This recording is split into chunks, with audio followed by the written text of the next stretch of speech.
پاکستان کی بنیاد خود انحصاری کے ایک بہت واضح ویژن پر رکھی گئی تھی۔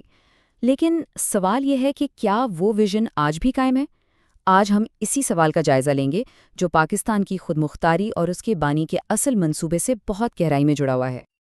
دیکھیے، آج ہم جو بھی بات کریں گے وہ جناب ظہیر احمد میر کی کتاب قائد اعظم آف پاکستان کی 26ویں قسط پر مبنی ہے۔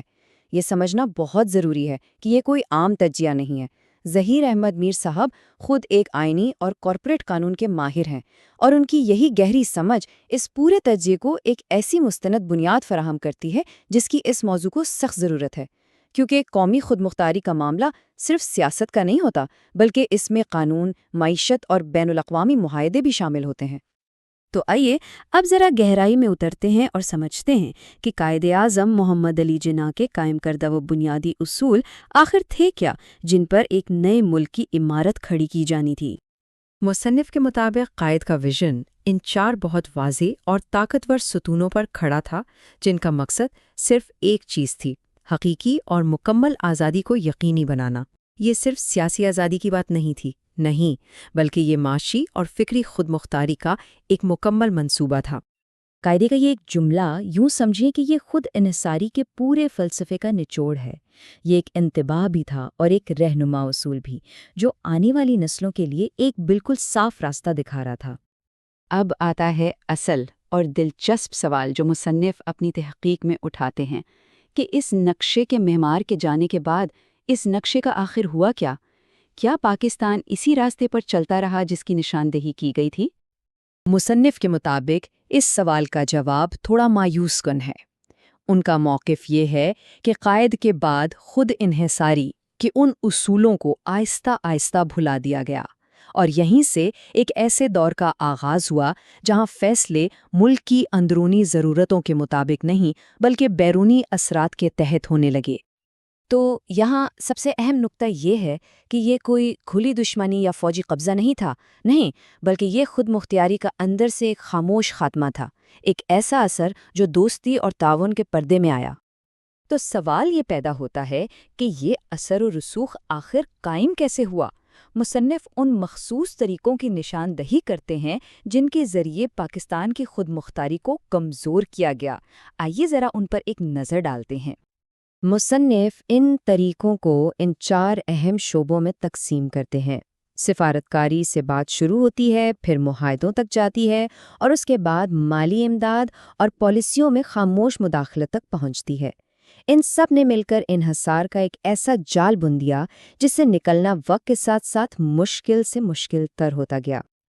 اور یہیں آ کر ہم اس کتاب میں پیش کیے گئے مرکزی تضاد تک پہنچتے ہیں، یعنی بانی کے اصل ویژن اور اس کے بعد کی حقیقت کے درمیان کا گہرا فرق۔ اور یہ سلائیڈ اس بنیادی فرق کو بالکل واضح کر دیتی ہے۔ ایک طرف مکمل آزادی کا تصور تھا اور دوسری طرف ایک ایسی حقیقت جس کی تشکیل بیرونی طاقتوں کے ہاتھ میں تھی۔ خود انحصاری کا خواب انحصار میں بدلتا گیا اور قومی خود مختاری پر بیرونی اثرات حاوی ہوتے گئے۔ اور آخر میں کتاب ہمیں اس حتمی اور ہمیشہ زندہ رہنے والے سوال کے ساتھ چھوڑ جاتی ہے جو جدید دور کی خود مختاری کی نوعیت کے بارے میں ہے۔ یہ سوال صرف پاکستان کے لیے نہیں بلکہ ہر اس قوم کے لیے ہے جو اپنی آزادی اور اپنے وقار کو ہر حال میں برقرار رکھنا چاہتی ہے۔ ظہیر احمد میر صاحب کے ایک بہت ہی اہم تاریخی تجزیے پر وہ بتاتے ہیں کہ پاکستان کے پہلے 10 سالوں میں اس کی اندرونی کمزوریاں کیسے بیرونی انحصار کی وجہ بنی۔ آئیے اس دلچسپ موضوع کی گہرائی میں چلتے ہیں۔ جی ہاں، یہ کوئی ایک دن کی بات نہیں ہے، ہم ایک لمبے سفر پر ہیں، اور آج ہم اس سلسلے کی 26ویں منزل پر پہنچ گئے ہیں۔ یہ پورا سلسلہ جناب ظہیر احمد میر صاحب کی گہری تحقیق پر مبنی کتاب قائد اعظم آف پاکستان کے تجزیے پر مشتمل ہے۔ ہم اس کتاب کی روشنی میں پاکستان کی تاریخ کے ان نازک موڑوں کو سمجھنے کی کوشش کر رہے ہیں۔ تو آج کی گفتگو بھی اسی سلسلے کی ایک بہت اہم کڑی ہے۔ تو آج ہم مصنف کے اس تجزیے کو کیسے سمجھیں گے؟ اس کے 5 حصے ہیں۔ پہلے تو کتاب کا ایک مختصر تعارف ہو جائے گا، پھر دیکھیں گے کہ کیسے ایک کمزور قوم بیرونی طاقتوں کے لیے ایک آسان ہدف بن جاتی ہے۔ اس کے بعد بات ہوگی معاشی انحصار کی، اور پھر دیکھیں گے کہ اس کی قیمت خود مختاری پر سمجھوتے کی صورت میں کیسے چکانی پڑی، اور آخر میں ہم اس سب سے ملنے والے ایک بڑے سبق پر بات ختم کریں گے۔ چلیں تو پھر شروع کرتے ہیں اپنے پہلے حصے سے، یعنی کتاب کے تعارف سے۔ یہاں سے مصنف کی سوچ کی بنیاد سمجھ میں آئے گی۔ دیکھیں، مصنف کا جو بنیادی نقطہ ہے نا، وہ یہ ہے کہ 1948 سے 1958 کے بیچ پاکستان کے اندر جو حالات تھے، جو کمزوریاں تھیں، انہوں نے ہی ملک کی خود مختاری کو کمزور کیا، یعنی وہ وجہ اور نتیجے کا ایک سیدھا تعلق جوڑتے ہیں۔ تو اب آتے ہیں مسئلے کی جڑ پر، جیسا کہ مصنف اسے دیکھتے ہیں، ایک کمزور قوم، ایک آسان ہدف۔ اور یہ وہ وقت تھا جب پاکستان واقعی اندر سے بہت ساری مشکلات سے گزر رہا تھا۔ مصنف کے مطابق اس ایک دہائی میں 6 بڑی کمزوریاں تھیں جو ملک کو دیمک کی طرح کھا رہی تھیں۔ ایک تو سیاسی عدم استحکام، پھر آئینی بحران، لیڈرشپ کا فقدان، اوپر سے بیوروکریسی کا حد سے بڑھتا ہوا کنٹرول، گرتی ہوئی معیشت، اور سب سے بڑی بات، کوئی واضح سمت ہی نہیں تھی کہ ملک کو لے کر کہاں جانا ہے۔ اور یہیں پر مصنف کا وہ مشہور جملہ آتا ہے جو ان کی پوری سوچ کا خلاصہ ہے۔ وہ کہتے ہیں بیرونی قوتیں طاقتور نہیں ہوتی، اندرونی کمزوریاں انہیں طاقت دیتی ہیں۔ کیا گہری بات ہے، یعنی سارا مسئلہ باہر نہیں اندر تھا، ہماری اپنی کمزوریوں نے ہی دوسروں کو موقع دیا۔ یہاں سے نا کہانی میں ایک بہت بڑا موڑ آتا ہے۔ جب اندرونی مسائل قابو سے باہر ہونے لگے تو ایک ایسا فیصلہ ہوا جس نے سب کچھ بدل کر رکھ دیا، اور یہیں سے معاشی انحصار کی وہ پہلی دراڑ پڑی۔ مصنف اس کو ایک سلسلے کے طور پر دیکھتے ہیں۔ سب سے پہلے سیاسی قیادت بحران کو سنبھال نہیں سکی، اس کی وجہ سے معاشی بحران اور گہرا ہو گیا۔ اب جب کوئی راستہ نہیں بچا تو قیادت نے باہر سے قرضے اور امداد لینے کا فیصلہ کیا، اور بس یہیں سے خود مختاری پر سمجھوتا شروع ہو گیا۔ مصنف اس بارے میں بالکل صاف کہتے ہیں کہ معاشی بھوک نے پاکستان کی خود مختاری کو کمزور کیا اور بیرونی قوتوں کی مداخلت کو آسان بنا دیا۔ مطلب صاف ہے، جب آپ معاشی طور پر کمزور ہوتے ہیں تو دوسروں کو آپ کے معاملات میں بولنے کا موقع مل ہی جاتا ہے۔ تو اس بیرونی امداد کو قبول کرنے کا نتیجہ کیا نکلا؟ مصنف کے مطابق نتیجہ تھا خود مختاری پر سمجھوتا۔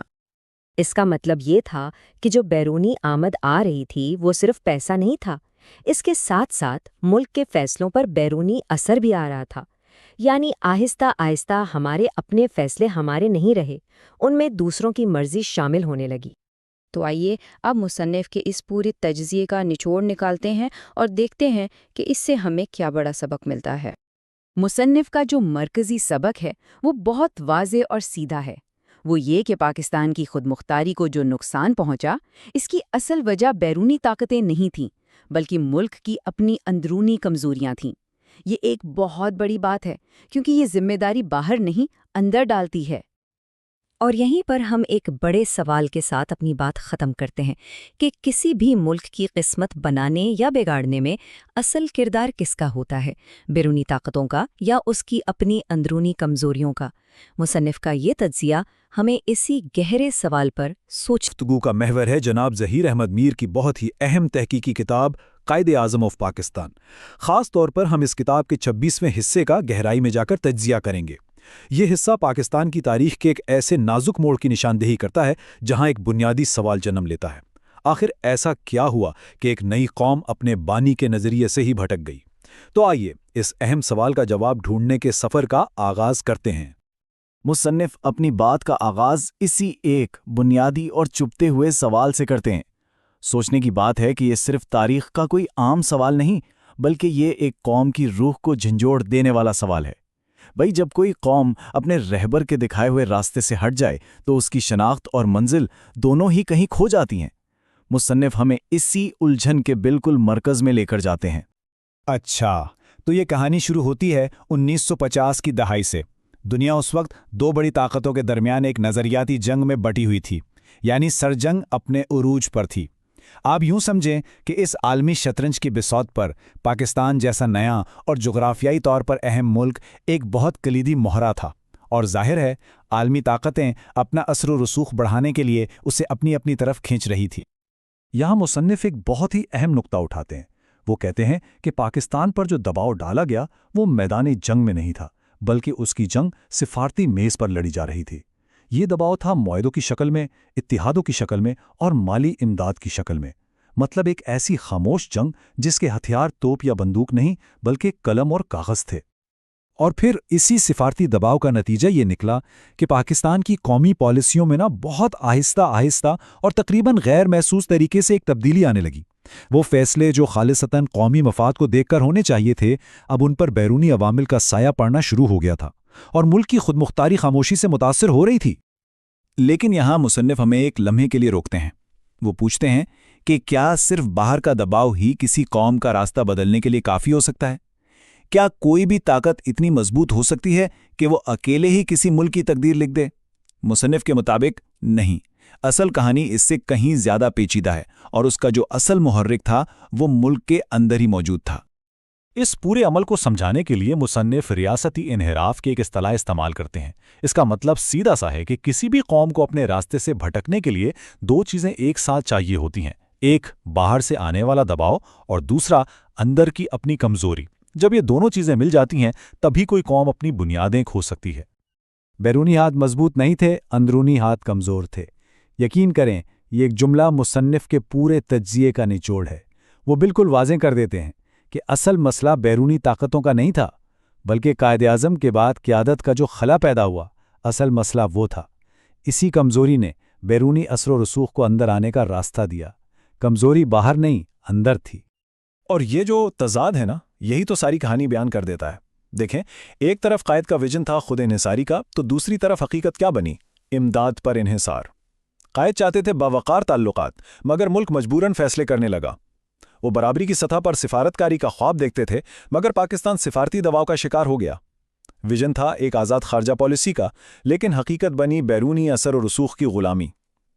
یہ موازنہ اس تبدیلی کو بہت بے رحمی سے واضح کرتا ہے۔ تو مصنف اس نتیجے پر پہنچتے ہیں کہ پاکستان کی تقدیر پر بیرونی اثرات حاوی نہیں ہوئے تھے، بلکہ یہ سب قائد کے اصولوں کو چھوڑ دینے کا سیدھا سیدھا نتیجہ تھا۔ یہ کوئی مقدر کا لکھا نہیں تھا، یہ ان فیصلوں کا نتیجہ تھا جو اس وقت کی قیادت نے کیے اور جن کی وجہ سے ملک اپنی راہ سے بھٹک گیا۔ تو اس پورے تجزیے کا سب سے اہم سبق کیا ہے؟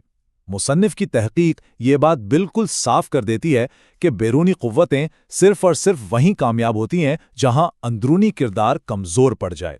کسی بھی قوم کی آزادی کی سب سے بڑی ضمانت اس کی فوج یا معیشت نہیں ہوتی، بلکہ اس کا قومی کردار اور خود انحصاری کا جذبہ ہوتا ہے۔ اور یہ پاکستان کی تاریخ کا ایک ایسا سبق ہے جو آج بھی اتنا ہی اہم ہے۔ لیکن یہ انحراف صرف سیاست تک ہی محدود نہیں رہا۔ ہماری اگلی گفتگو میں ہم دیکھیں گے کہ یہی راستہ عدلیہ نے کیسے اختیار کیا، یعنی وہ وقت جب عدالتیں بھی قائد کے اصولوں سے ہٹ گئیں۔ ہمارے ساتھ رہیے گا۔